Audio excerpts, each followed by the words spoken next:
একসাথে সময় কাটাবো। আজকে যাকে উদ্দেশ্য করে এখানে আমরা বসেছি প্রিয় বলি কলিম ভাই কথা না করে কলিম ভাই, আহাদ ভাই, জাহাঙ্গীর কাকু, আমার ছোট ভাই স্বরাষ্ট্রের সাধারণ সম্পাদক লিটন, আমার ভাই আজিজ, সেক্রেটারি গাজী চর, গোলামাদলের এরশাদ, মহসিন ভাই বলে না মহসিন ভাই, আমার প্রিয় নাসু ভাই, আমার ছোট ভাই বাদল করে চিন্তাই নাম দেনা উপাধ্যায় হোসেন বাদল, আমার ছাত্র ভাই ইসলাম ভাই সহ আমার ছোট ভাই, আমি আমার এখানে 22টা আমার বোনের জামাইরও এই রাজনীতির কারণে বাসীদেরও বাইরে আউট হয়ে গেছে। তারপরে স্বামী ব্যক্তি খাজা এবং অন্যান্য আমরা একসাথে যারা চলি আমরা কিন্তু একটা রসুলের মতো। আসসালামু আলাইকুম। যাকে বলতে পারি না মাপ চাই। কয়লা গাছটা একটু আবেগ আপ্লুত হয়ে পড়ি।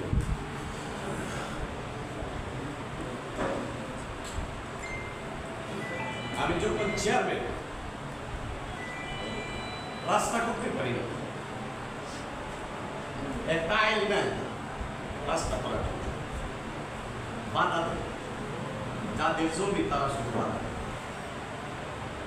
আমার ব্যক্তিগত কথা বলছি কিন্তু রাজনীতি আসলাম কইলা চিন্তা করলাম দেখো বড়সার জায়গা আছে, কইলা একটা বউ বাজার আছে নাকি, এখানে আইসা দিনে দেখলাম যে শত শত মানুষ এখানে বসে, জানি না কারে কারে নিয়ে বসছিলাম সেদিন, ওনারা আমাদের আশ্বাস দিলেন যখন বলবেন জায়গাটা হালি দেখাই দি ভাই রাস্তা বাইরে আমরা জায়গা আমরা কথা একদিনে কমপ্লিট করে দিয়ে চলে আসবো। এই সেই কইলা, কইলার হলো আমাদের হৃদয়, স্বরাষ্ট্র আমাদের প্রাণ এবং ঘর সংসারের অংশ। যখন আজিদপুর বাজারে আসতে পারি না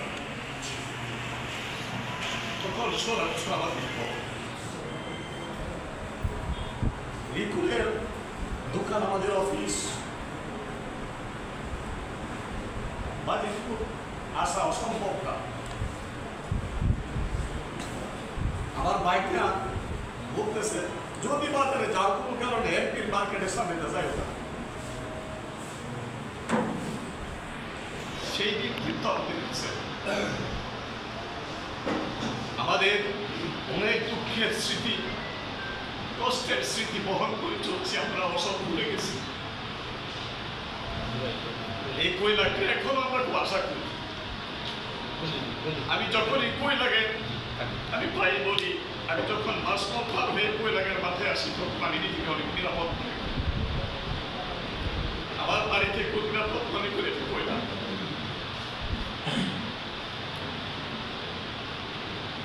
এখন এই কয়লার আগের মতো নেই। ইকবাল ভাইয়ের উপর যে অত্যাচার হয়েছে 18 নির্বাচনে, আমরা ইকবাল ভাইয়ের বাড়ি প্রান্তে বিজিবি বারবার বলতেছে মুনিরকে ফেরত দেন, মুনিরকে বের করে দেন। মুনির বলতেছে এ বাড়ি ছেড়ে আমি যাবো না। বারবার বলছিল একটা থাকে ইকবাল ভাইকে শুধু মুনিরকে দিয়ে দেন। ইকবাল ভাই তো আসলে সহজ সরল মানুষ, সবাইকে আমি আসলে ইকবাল ভাইকে যে কথা বলি, ইকবাল ভাইয়ের মতো ভালো মানুষ, সুস্থ মানুষের মাঝে কিছুটা একটা না একটা থাকবে। ইকবাল ভাইয়ের মতো ভালো মানুষ আমি খুব কম হয়েছি, ওনার মতো সহজ সরল। সমস্যা হইল বেশি সহজ সরল যে জিতটা কইবে বিশ্বাস আর জায়গায় কইছে এমন বাজে একটা কিরা করিম ভাইকে বুঝাই তো জানাই না মিটিং এলা নাই বিষয় এটা বেশি সরল হওয়ার কারণে এই কাজটা হলো আচ্ছা আয়া দেখুন না মুনির বারবার বলছিল আমি এই বাড়ি ছেড়ে যাবো না কারণ গেলে তারা বাইরে সে যদি বের হয় তাকে মারার জন্য তাকে ক্রস ফায়ারে দেওয়ার জন্য কিন্তু সেটি এই চাল চলা হয়েছিল সেটি ঠিক আমাদের দুঃখ বারাক্রান্ত হৃদয়ে আমরা এখানে আজকে বসেছি এই হলে তো আমাদের বসার কথা ছিল না কে জানি বললো মোহাম্মদ আলী ছাত্র বলে কমিটি করতে গিয়েছিলাম আপনারা মুনির সেদিন ছিলেন না মুনির জানি কোথায় ছিল সেদিন পুরো এক প্রোগ্রামে বুঝতে পারি না ইতি ছিল না দেয় নাই বসে আমাদের চেয়ারগুলো আইসা সব তস্তস করে ফেললো ঠিক শেষ পর্যন্ত সাদ্দাম কোথায় সাদ্দামের ঘরে গিয়ে ফলমূল খাইলাম এই তো আমাদের ইতিহাস আজকে কষ্ট হয় দুঃখ হয় এই কারণে যারা আমাদের আজকে বিরোধিতা করছে ওদের সাথেও কিন্তু আমাদের অনেক স্মৃতি আছে 111-এর গভর্নমেন্টের সময় আজকের এই মাদক মুনির হেলাল খান নুর ইসলাম মোহাম্মদ আলী বাচ্চু আরো অনেকে তখন মঞ্জুবাই ছিলেন কেউ নাই লিডার কিন্তু নাই আমরা সবাই লিডার সেই দিনও কিন্তু করিম ভাই আমরা একসাথে আমরা রাজনীতি করেছি আমরা কিন্তু দলটা করেছি সেদিন আমাদের কোনো লিডার ছিল না দল কিন্তু থেমে থাকে নাই মিলাদ পড়াতে গিয়েছি জিয়াউর রহমানের মৃত্যুবার্ষিকী মসজিদেও যেতে পারি না এক মসজিদ থেকে আরেক মসজিদে পালায়া পালায়া জিলাপি বন্টন করতে হয় মিলাদ পড়াতে হয় সেই দিন তো আমরা কাটিয়েছি ঠিক আমার ছোট ভাই হেলা উপজেলা নির্বাচন করেছেন আমার বাতি গাজী সাধারণ সম্পাদক গাজী স্বরূপ ইউনিয়ন বিএনপি টেবিলে বসে যখন আওয়ামী লীগের সেক্রেটারি প্রকাশ্যে ব্যালটে সিল মারছে আজিজ বাধা দিয়েছে শুধু বাধা নয় এক পর্যায়ে জগা আজিজের ঘুষিতে আওয়ামী লীগের সেক্রেটারি দাঁত পড়ে গেছে তারপরের অবস্থা ভয়ঙ্কর তার বাড়ি ঘেরা হবে ভেঙে ফেলবে সেই মুনিরা আমি শান্ত করলাম কোনো না কোনোভাবে ম্যানেজ করে আজিজ পলাতক আজিজ ঘরে ফিরতে পারে না এক মাস সে ঘরে ফিরতে পারে না সে আজিজের সঙ্গে দেখা করতে গেলাম মাটি কাটা নাকি আজিজ তুই বেলা গেলাম যার জন্য কিলটা দাঁত পাড়ায় দিল একবারও খবর নিল না আজিজ কোথায় আছো কেমন আছো এই তো আমাদের ক্যান্ডিডেট সে আজিজ জেল কেটে আসছে এই তো ক্যান্ডিডেট আমাদের আমরা তো এই ক্যান্ডিডেটই দিয়েছিলাম তারপরে আমরা আশা করি আমরা সবাইকে নিয়ে রাজনীতি করতে চাই কারণ একটা স্টেজের মধ্যে যদি বাদলের মতো প্রফেসর না থাকে একটা স্টেজের মধ্যে যদি 2-4 জন উকিল না থাকে 2-4 জন ডাক্তার না থাকে এখানে যদি 2-4 জন বড় নেতা না থাকে আর এখানে যদি আমি কথা বলতে না পারি তাহলে আমি কিসের রাজনীতি আমরা সবাইকে নিয়ে পলিটিক্স করতে চাই কৈলাগের মানুষ আপনাদেরকে বড় বেশি আশা করি বলেছি স্বরাষ্ট্র আমাদের প্রাণ এবং ঘর সংসারের অংশ আর কৈলাগের আমাদের কৈলাগের মানুষকে অনেক বেশি ভালোবাসে সেদিন যখন ঝগড়া হলো উনি আমাকে বলতেছে তাড়াতাড়ি চলে যে মরবে সেও বিএনপির যে মারবে সেও বিএনপি কৈলাগ আমাদের প্রাণ আসলাম বসলাম সবাই জানে কৈলাগে আমরা কি কোথায় সেই দিন তো কৈলাগের আপনজন কাউকে দেখলাম যারা কৈলাগের উপর নির্ভর করে পলিটিক্স করে কয়েকজনের উপর নির্ভর করে পলিটিক্স করে কোথায় সেদিন দরবারে দেখি নাই ম্যানেজমেন্টে দেখি নাই কোনো মীমাংসায় দেখি নাই কি কৈলাগের বাইরা কারে দেখছেন সেদিন সেদিন তো মুনির বাইরা আমরা ছিলাম তো বুঝতে হবে, জানতে হবে, চিনতে হবে। দুঃসময়ে যে থাকে তাকে বলতে নেই।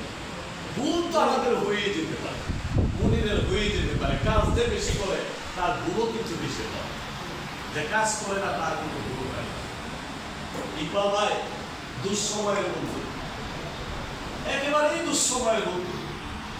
ইকবাল ভাইয়ের উপর যে অত্যাচার হয়েছে, আলম ভাইয়ের উপর যে অত্যাচার হয়েছে সারা বাংলাদেশে, কোন বিএনপির ক্যান্ডিডেটের উপর এত অত্যাচার হয়নি। লুটপাট, গুলাগুলি, একের পর শত শত গুলি মারা হয়েছে ইকবাল ভাইয়ের বাড়িতে। তার একটা ভাই সিনেটর, আমেরিকার এক অঙ্গরাজ্যের সিনেটর, এই বাড়িতে এত বড় অত্যাচার হয়েছে। যাকে পেয়েছেন তাকে অ্যারেস্ট করেছেন, তাকে পেয়েছেন তাকেই মেরেছে। আমরা তো সেই সময়ে আমরা আমাদেরকে আশ্রয় দিয়েছে, প্রশ্রয় দিয়েছে সেই ইকবাল ভাই, আমাদের সঙ্গী সাথী। এইখানে আমরা যারা ছিলাম, দেখেন কত দুঃখের। শেষ যে কি 16 ডিসেম্বর নাকি ছিল রে লিডার, 16 ডিসেম্বর আসতে পারি। আমরা কজন কৈলাগের কজন লিডার মহসিন ভাই, আমরা কজন শেষ ছাত্রে, ফজল ভাই, আমরা কজন শেষ ছাত্রে গিয়ে ফুল দিলাম, ফুল দিয়ে চলেছিলাম। সেই দিনও তো আমরা কাটিয়েছি। এখন তো আলহামদুলিল্লাহ শুকরিয়া আল্লাহর কাছে যে এই কৈলাগের ইউনিয়ন পরিষদ বই মিটিং করতে লোক গিয়ে আসতো না, আসতো পরের কথা। আমরা তো মিটিং করতেছি, আমাদের বিশ্বাস কৈলাগ থেকে শত শত মানুষ যাবে। আজকে হয়তো অনেকে আসে, এটা আমাদের বিশ্বাস। এবং আমরা আশ্বস্ত করতে চাই, আমরা যারা এখানে উপজেলা নেতৃবৃন্দ উপস্থিত হয়েছে, কৈলাগ থেকে আমরা শত শত মানুষ আশা করি ভবিষ্যতে। ভোট তো চাওয়ার কিছু নাই, মনির আপনাদের মজ্জা করো, মনির আপনাদের মুখস্থ একটা নাম, টুটস্থ একটা নাম, ইকবাল ভাই আপনাদের টুটস্থ একটা নাম, যাদের নাম হৃদয়ে গাঁথা আছে দেশের মানুষের, কৈলাগের মানুষের, বিভিন্ন অংশের মানুষের, যিনি সুখে দুঃখে আমাদের পাশে এসে দাঁড়ায়। এই মানুষগুলোকে তো নাম বলতে ভোট চাইতে হবে না। কিসের সাথে সাথে যারা বিরোধিতা করছেন আপনারা কিন্তু আসলে পারবেন না। যেমন যদি ফুল নাও ফুটে ফাল্গুনে কিন্তু বসন্ত আসে, যদি আপনারা নাও যান কমিটি কিন্তু হয়ে যাবে। আপনারা যদি নাও যান কাউন্সিল হবে। তাই আপনাদেরকে আবেদন জানাই, নিবেদন জানাই, আপনারা আসুন, একসাথে পলিটিক্স করে সম্মানজনক জায়গা আপনাদেরকে দেওয়া। কারণ গাড়ি যদি উঠতে চান প্রথম গাড়িকে সিট পাইবেন, বুঝলেন?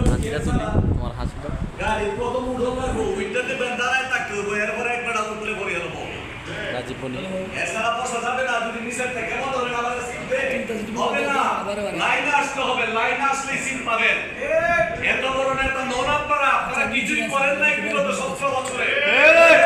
বিগত 17 বছর ওয়ান লেভেলের গভর্নমেন্টের থেকে শুরু করে এরপরের যে অংশ আপনারা কি করেছেন, বুকে হাত দিয়ে নিজেকে নিজে ভাবুন কি করেছে আমি এই দেশের বিএনপির রাজনীতির জন্য।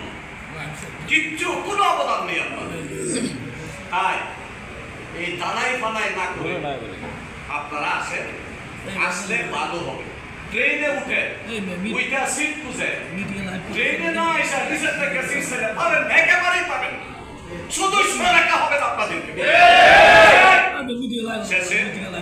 আপনাদেরকে আপনারা এসেছেন কষ্ট করে, আমরা কিন্তু কষ্ট নাই, এটা আমাদের একেবারে কি বলে, এটা এই জীবন চলার পথ, আমাদের জীবনের অংশ।